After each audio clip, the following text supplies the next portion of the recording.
ni injury. Tuangazie taarifa ya tanzia. Wakazi eneo la Mai Mahiu kaunti ya Naivasha wameshangazwa na unyama mwanamume mmoja ambaye amewaua wanawe wawili kabla ya kujitia kitanzi.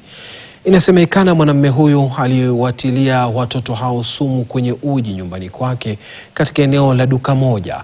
Kulingana na mama ya watoto hao wawili wa umri wa miaka 6 na miaka 4, mumewe ambaye walikuwa wametengana naye alifika mahali alipokuwa anaishi na wanawe na kuwachukua watoto hao. Baadaye mama huyo aliripoti kisa hicho katika kituo cha polisi cha Mai Mahiu.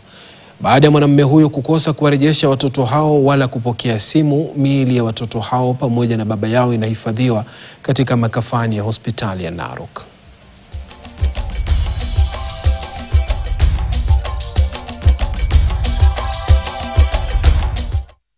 Nimefikia, sina uwezo wowote, mali niko mwisho. Ningeomba watu wema tu wakuje tu wanisaidie niweze kuzika watoto wangu, niweze kuwapumzisha.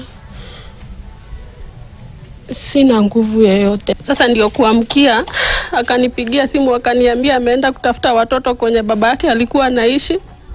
Akapata watoto wake washapikiwa uji na wakaekewa dawa ya panya, watoto wakakufa. Makiwa kwa familia hiyo kwa kuwapoteza